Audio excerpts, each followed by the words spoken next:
The Galactic Medical Academy's finest students from 47 species gathered in the pristine white lecture hall, their various appendages poised over data tablets. Professor Vexenale, a distinguished Altarian with centuries of medical experience, had promised them something unprecedented, a demonstration by actual Deathworlder medics. Today, we have the honor of hosting paramedic Jackson and Nurse Williams from Earth, Vexenale announced, his tentacles waving gracefully.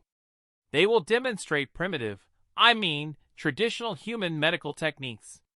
The human duo stood before the assembly looking remarkably casual in their dark uniforms. Jackson carried a battered metal case that looked like it had survived several explosions. Williams had what appeared to be a cloth bag slung over her shoulder.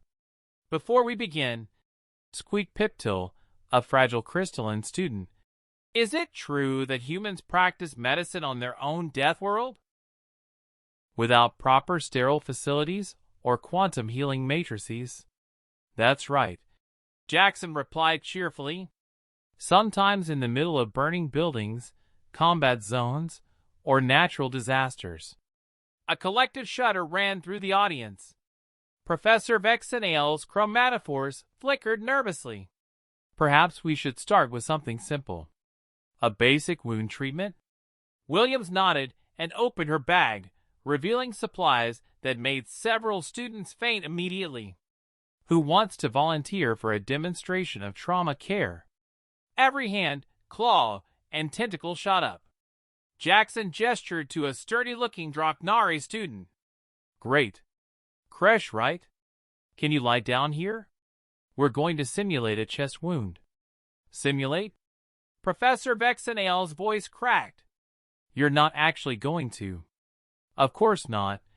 Williams laughed, producing what looked like a makeup kit. We'll just make it look realistic. 5 minutes later, Kresh lay on the demonstration table with an incredibly convincing fake wound that had half the class evacuating to the corridors. The remaining students watched in fascination and horror as Jackson calmly assessed the injury.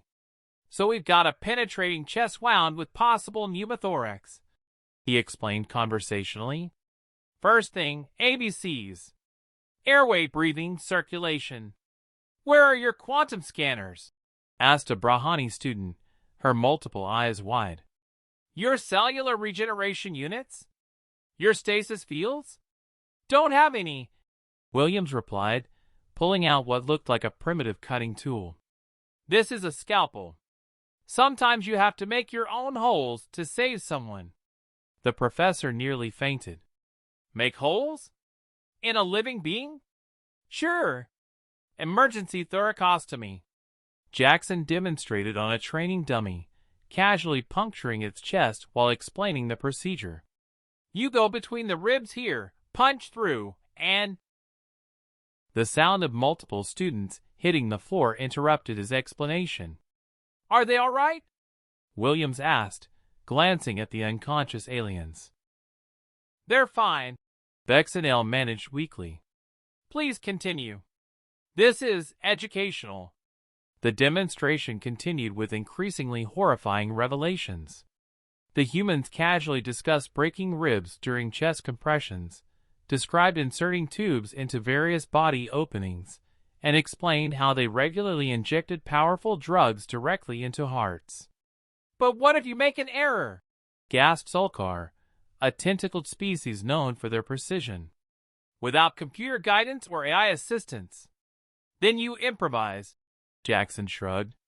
I once had to perform an emergency tracheotomy with a ballpoint pen and a pocket knife. More students fainted. The thing is, Williams added, oblivious to the growing horror around her, when someone's dying, you don't have time for perfect conditions. You use whatever you have and hope for the best. A Zephyrian student raised a trembling crystalline arm. But surely you have protocols. Safety procedures? Risk assessments? Yeah, Jackson nodded. The protocol is keep them alive until you can get them to a hospital. The safety procedure is don't die. And the risk assessment is they're definitely going to die if you do nothing. Professor Vexenel slumped in his chair. This is barbaric. How do any of your patients survive? Most do, Williams replied proudly. Humans are pretty tough to kill.